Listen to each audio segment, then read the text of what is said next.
Student loan payments are about to restart. Are you ready? This video will help you make a plan to restart your payments, explain the new SAVE plan, and share additional news and information about the restart of federal student loan payments. The first step is to create your own post-forbearance budget. Write down all of your expenses, or build a spreadsheet. Compare that to your take-home pay. Your expenses may have changed since the last time you had to make student loan payments. Or, if you've graduated in the last 3 years, student loans have never been part of your budget. Make your new budget to include your loan payment. If you aren't sure what your payment is, log into your servicer portal to find out your payment and due date. Compare your income and expenses, and if you have a deficit, look for ways to trim your budget where possible. My budget has definitely changed in the last 3 years. And now, adding $500 back in for student loans is really going to be a stretch. I don't think I can afford that payment anymore. My rent has gone up, and groceries cost more than ever. My old $500 payment is just too high. I only have $100 in my budget that can go to payments. I can cut back a few things, but I don't think I can trim $400 of expenses to make room for my student loan payment. What are my options? If your payment no longer fits in your budget and you've cut all the non-essentials, you can look for a more affordable payment through the Student Loan Simulator on studentaid.gov. There are 2 types of payments for federal student loans: fixed payments and income-driven payments. The payment in a fixed plan is calculated based on the amount of your loan. The payment is calculated so that you pay off the loan principal plus interest in a specific amount of time. The standard plan is the default plan, and many people were on this plan when payments paused. It is a fixed repayment over 10 years, where you pay back all your principal plus interest with a predictable fixed monthly payment.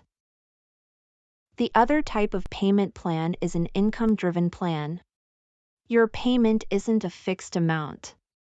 It is calculated every year based on your income. It can go up or down over time, depending on your income and family size. There are several different plans, but they work in a similar way. The payment is based on a % of your discretionary income. And because it is based on your income, you may or may not pay back all the principal or interest that accrues. You pay what you can afford based on your income for the specified period of time, and anything left over is forgiven at the end of that time. The amount of time you have to make payments varies based on several factors. One of the income plans you may have heard a lot about is the new SAVE plan. The old repay plan is now going to be known as the SAVE plan, and there have been some great changes that can help you find an affordable payment. The most important changes that just went into effect July 1, 2023, include exempting more income from the payment calculation, excluding spousal income if you file separately, and giving a generous interest subsidy that keeps your balance from growing. A growing balance has been a major concern for many people on income plans in the past. You mentioned that the income payment is based on discretionary income. What is discretionary income? Discretionary income is a certain % of a borrower's adjusted gross income. Remember, adjusted gross income, or AGI, is not your gross income or your net income.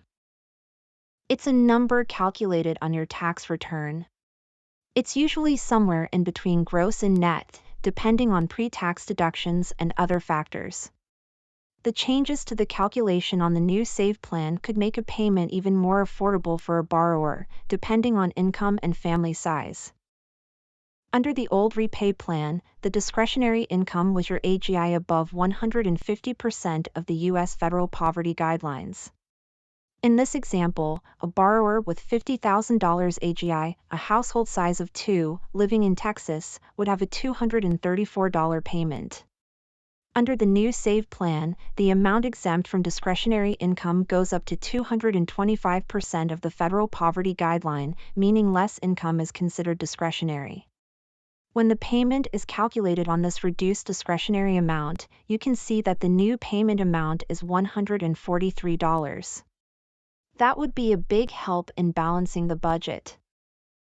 It is possible that you could have a payment as low as $0 if your income is at, or below, 225% of the federal poverty guidelines. That's an income of just under $33,000 for a single person and just under $68,000 for a family of 4. Is the income plan always the best option? That depends. It is going to be the best option if you have a low or middle income and can't afford a payment on a fixed payment plan.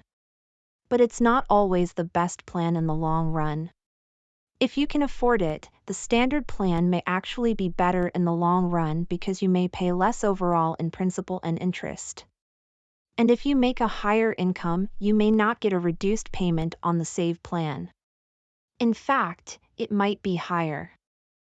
In this example, a borrower has an AGI of $75,000 and about $31,000 in student loans.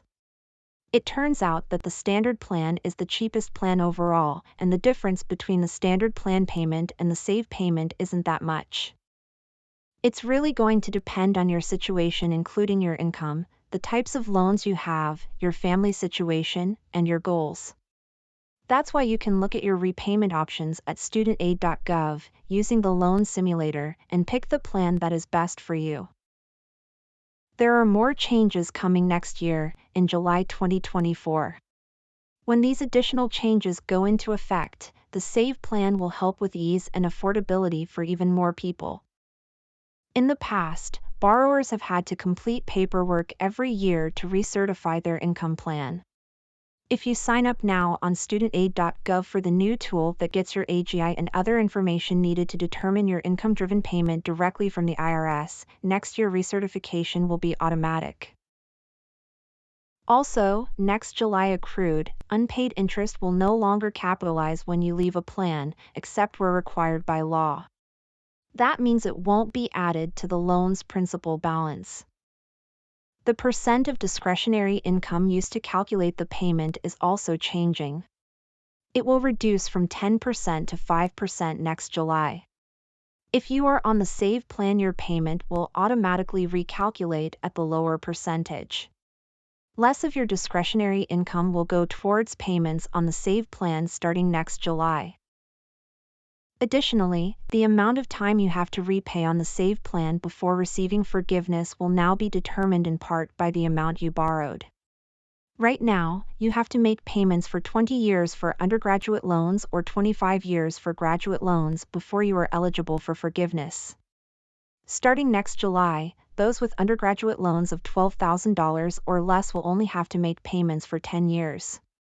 And the term will stair-step up by 1 year in $1,000 increments, with 20 or 25 still being the longest repayment term. This will help many borrowers pay off their loans faster. What is happening with the older income-driven repayment plans? If you are on the plan, you can continue on that plan. You may want to look at switching to Save next year. The loan simulator can give you your options. Next July, the pay-as-you-earn plan will start to sunset. No new enrollments will be accepted. The income-based repayment plan will continue to be available for enrollment by law, but switching between plans will be limited. The income contingent repayment plan will restrict new enrollment to only those borrowers with consolidation loans containing Parent Plus loans. This plan will continue to be the only income-based plan available to Parent Plus borrowers. You can go to studentaid.gov and use the loan simulator to see which payment plans might work best for you. You can also sign up for a plan directly from the loan simulator. The loan simulator can also show you whether consolidating your loans would be a good step in your overall repayment strategy. You can run different scenarios based on the repayment goal you set, such as lowest payment, lowest paid overall, fastest payoff, and more. You can also see what impact public service loan forgiveness will have on which plan is right for you. You may qualify for public service loan forgiveness if you work for a federal, state, or local government agency or a 501c3 nonprofit. You've made a budget and looked at your repayment options. The next step is to make sure your information is up to date with your servicer. If you don't know who services your loans, log in at studentaid.gov and you will see all your loan information listed in your file. First, read any correspondence you receive from your servicer, in the mail or electronically. With payments about to restart, you don't want to miss important deadlines. Second, if you were on auto debit before the payment pause, you will have to give authorization to restart the debit. If you've never made payments, sign up with your servicer for auto debit to receive a 0.25% interest rate reduction. Third, update your contact information with your servicer. You may have moved, changed phone numbers, or changed other important information. You can also sign up for a different payment plan with your servicer. Make sure you know what your payment is and when it is due. If you've looked at income-driven repayment plans and all of the fixed payment plan options and you still cannot afford a payment, you should consider asking for a deferment or forbearance. Typically, an income-driven payment will work for most people. The payment can be as low as $0 if you are underemployed or unemployed. Going on the SAVE plan helps prevent interest from accruing and counts towards public service and other forgiveness. But there may be situations where you want to go into deferment or forbearance. Deferment and forbearance are similar. In deferment, no payment is due. In forbearance, either no payment or a reduced payment is due. The reasons you can be approved for deferment or forbearance vary and are outlined on studentaid.gov. If you want a deferment or forbearance, speak to your servicer about what you may qualify for. Remember, interest will accrue on unsubsidized loans while in deferment and on all loans in forbearance. Some forgiveness plans like teacher loan forgiveness use a deferment as part of the forgiveness program. So, it's best to talk to your servicer about what is right for you. My budget is really stretched. What if I just don't do anything? My friend Carrick told me about the on-ramp program. He said basically I don't have to start making payments in October. The on-ramp will help borrowers who make late or partial payments or miss a payment. This help includes retroactively providing a 1-month forbearance for any missed payment. It also includes no delinquency reporting to credit bureaus and not progressing loans into delinquency or default. However, you still owe your payment and you have a contractual obligation to repay. The on-ramp lasts until next September. But skipping your payments doesn't really fix the problem. Working with your servicer to find a repayment plan that works with your budget should be your first step. Missed payments still accrue interest. And you still owe the payment. Missing payments and adding interest may require your servicer to recalculate your loan payment, driving it even higher in the long run. The SAVE plan does not carry over accrued unpaid interest each month as long as you make your payment.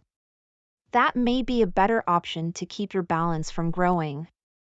The on-ramp will prevent negative impacts on your credit report, but it is best to use this time to make adjustments to your budget and work with your servicer to find a workable long-term solution to repayment. Speaking of default, let's talk about what borrowers who were already in default can expect when payments resume. The Fresh Start program is one-time help for defaulted borrowers. Because of the on-ramp, it may not seem like anything is happening with defaulted loans right away. Collections activity, garnishment, and other consequences will not resume during the on-ramp. However, the full force of default will return as soon as the on-ramp expires. That includes wage garnishment, withholding tax refunds, collections calls, and mounting interest and fees. Applying for the Fresh Start program can get you out of default and prevent those negative consequences.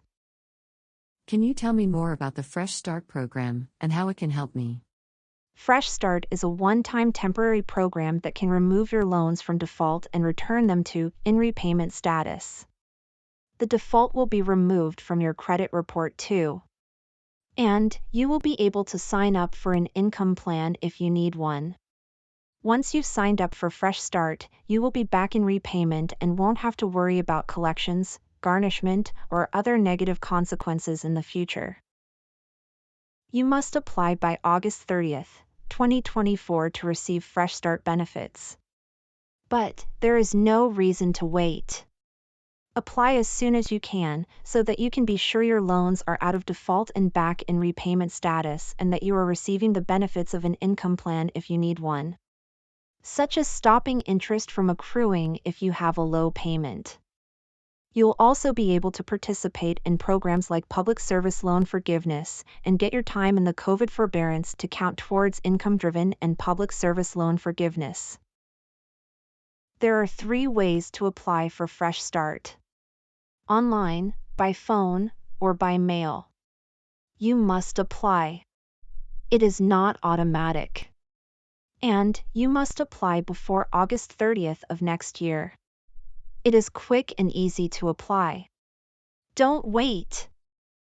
Now that Maurice and Alana know how to get their student loans back into repayment smoothly, they feel a lot more confident in their success going forward.